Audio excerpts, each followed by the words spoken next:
I'm Fabio Mancinelli, and in this presentation I will show you a quick overview of the CompatibleOne project and the current state of the project. So, CompatibleOne is a collaborative project where a lot of partners are collaborating for building a next generation cloud broker system. In this slide we can see the partners that are actively collaborating for achieving this goal. There are a lot of small and medium enterprises, research centers, and also big enterprises. Next slide. So what is the goal actually of the CompatibleOne project? Is that of providing a framework and a foundation for enabling open cloud. What is an open cloud from our point of view is a cloud that is based on open source, open standards and open source code.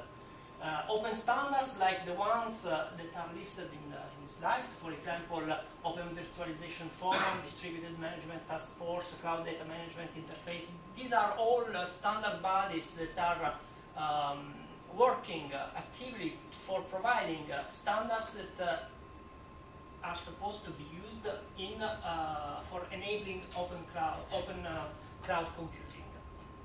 And of course, we want to use open source to be the most transparent possible. So, in order to speed up the adoption of the open standard, in order to foster open innovation, in order to provide open ecosystems where a lot of partners can collaborate for building the future of cloud computing. And we think also that one of the goals of CompatibleOne project is interoperability among different cloud providers, because we think that interoperability is not negotiable. What are let's say our values? We want to enable freedom for the users and for the enterprises that choose to use cloud computing for their business. Freedom to choose the cloud providers, so not being locked in proprietary solutions. Freedom to publish service on public and private clouds, freedom to use any hardware or software, freedom to move application where you want, when you want and where you need them, freedom to adapt the code to your particular needs, and freedom to maintain control over security and quality of service. So these are actually, in this list, there are in the background all the goals actually that we are aiming at, and what we are working on.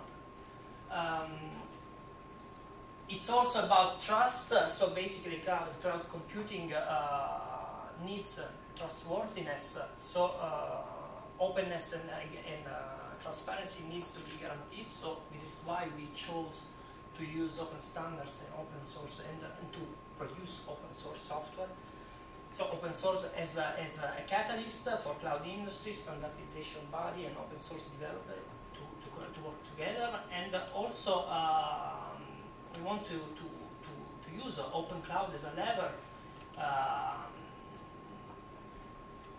to give more chances to Europe to grow in this field, and also to have a fruitful collaboration and dialogue with other bodies in different countries, for example in the US. So I talked a little bit about the general goals of the project and the global vision. Now let's focus a little bit on the key components of the CompatibleOne platform. So this is basically, again, the goal, the ultimate goal, which is to provide basically an open source cloudware. What is a cloudware? As written in the bottom of the slide, is a cloud computing middleware. So it's a piece of software that enables cloud computing. The key components that we identified in this currently in this cloudware are these four: Accords, CORS, EasyVM, and Pass4Dev. Accords is actually the plumber, the middleware itself that provides the entry point of the platform and the basic services for enabling the deployment and the negotiation of services in the CompatibleOne component, in the CompatibleOne platform. Chords is a model, an abstract model that is used in the context of the CompatibleOne platform for describing infrastructures, describing needs that users have with respect to their cloud computing deployment.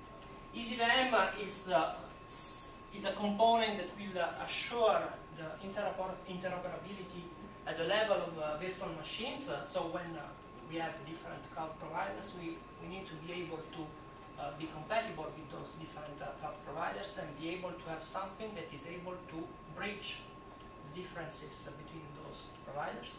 And Pass4Dev is a high-level component that will provide higher-level services to people using the platform. You've already seen probably this slide a lot of time, also this morning, but basically this is the current architecture that we defined.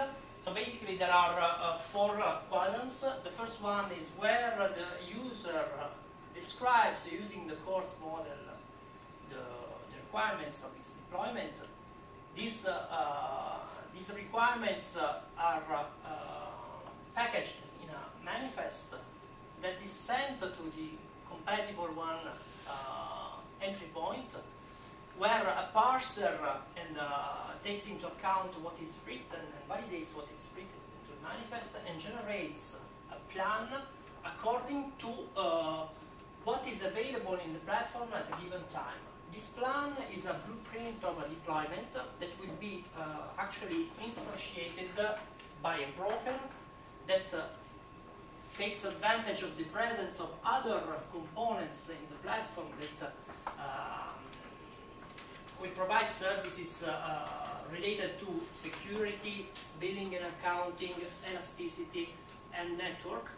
And this plan, once the broker has found a way for instantiating it, is instantiated in the actual providers that are what today are the cloud providers.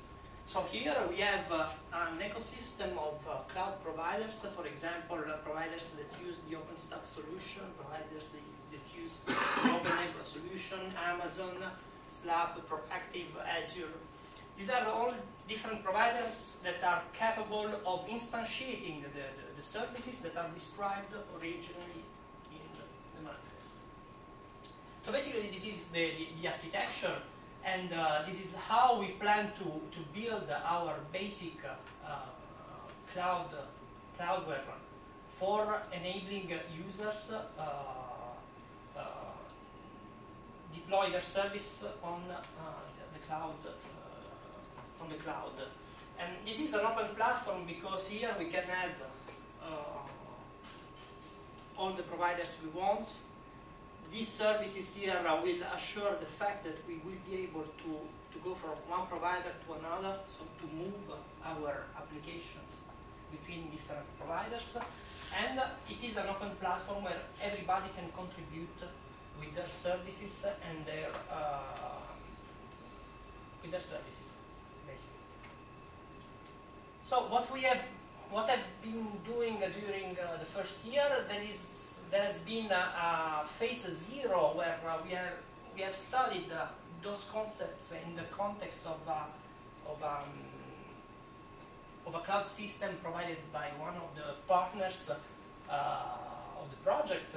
So in this phase, basically, we brainstormed and we tried some solution on this cloud platform, solution that were about infrastructure provisioning, registration and billing, application configuration, distributed storage, and evaluation of different open source solutions. This allowed us to start experimenting with this solution and thinking how to take this to the meta level and starting supporting multiple providers and doing what we have called doing what we said it's brokering actually, so brokering between different providers. This is the result of the OW2con, which is a proof of concept for automatic provisioning. It also contains the first version of the CompatibleOne platform, so the code of the components that do the work actually. And we experimented with, we realized actually interoperability between different providers, and in our case today we can interoperate between OpenStack-like providers and OpenNebula providers, like Jamie today has shown in his talk. As the use case, we chose a use case based on XWiki. XWiki is a web application. So basically, we try to describe a simple deployment of the XWiki application using an application server and a storage server. We describe this in the manifest, and we we used the CompatibleOne platform for deploying this layout on different providers, OpenStack and OpenNebula in our case. And we also solved the problem of cross-provider application configuration, because the problem was when I start to describe a complex layout where we have services composed of different components, I need to tell all the components how the global service has been deployed. And this is actually a configuration problem, and that in this case was to solve the problem of telling the application server where the storage server was.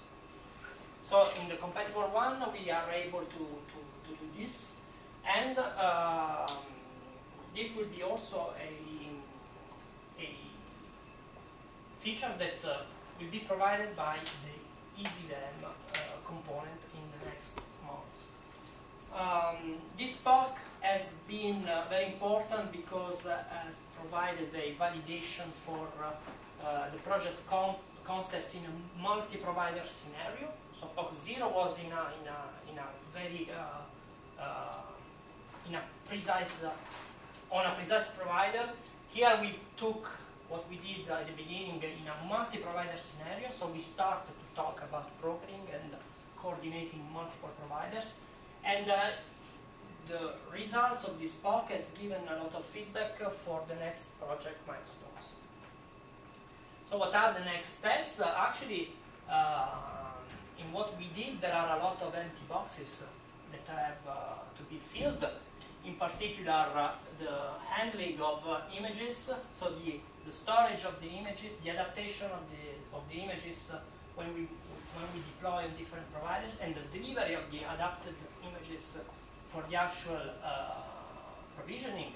And also metadata services, as I said before, the fact that multi-component services must be able to understand how their components have been deployed.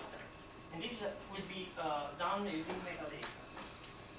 We have also to integrate services that are related to monitoring, security, accountancy, and intelligent provisioning. Actually, security is already being coded in the basic platform, but there is a lot of work about identity and authorization that has to be done.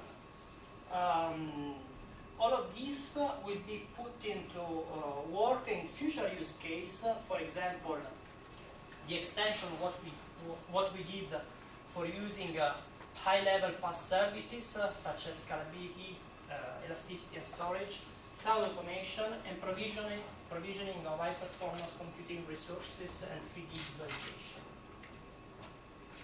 Advantages, what we see. What are the advantages that we see in this scenario? Basically, for we have three types of users, for application vendors like XWiki, for example, the abstraction from the underlying platform is very important. So the ability of describing our services once for all and be able to have a platform that takes care of deploying those services for us, actually. For cloud operators, there is the advantage of they can aggregate heterogeneous cloud resourcing and also optimize for economy and efficiency.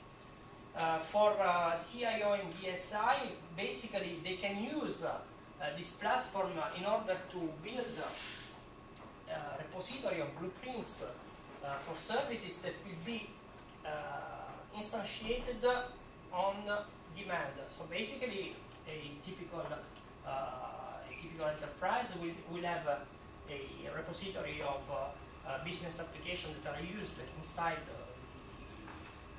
the enterprise, and can use this platform for deploying these services on demand. Sorry. As we see, we want to be open, we want to provide something that is really useful and can leverage a lot of collaboration and a lot of, can create actually a real ecosystem.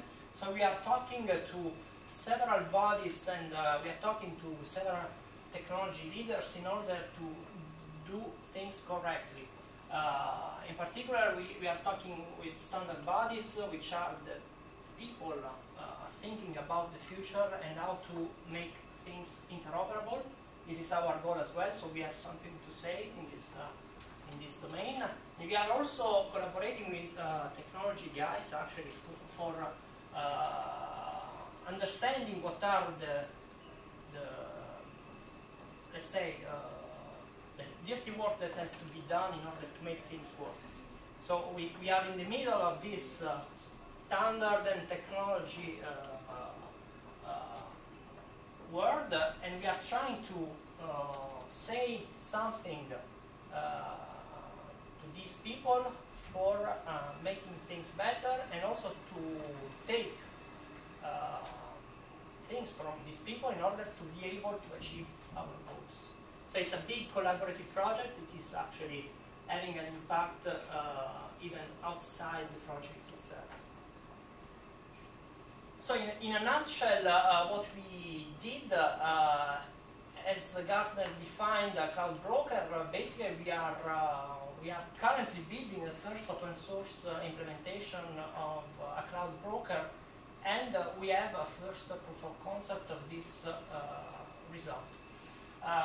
We try to be as much as possible compliant with the NIST reference architecture. We define a model for describe blueprints for DevOps. So basically this model can be used by developers, operators, and customers and vendors, and the models can be also shared. So it's a way for describing complex deployment and complex services. And of course, we are supporting interoperability, portability, and reversibility. So I'm done. Our motto is let's work together. So basically, we are trying to disseminate as much as possible what we are doing, and we are also interested in knowing what you are doing, so that we can work together and create something that is very that has a very high impact in the future of cloud computing. This is our website where you can find all of our activities, slides, reports, videos. You can go there to understand what we are working on. Thank you very much.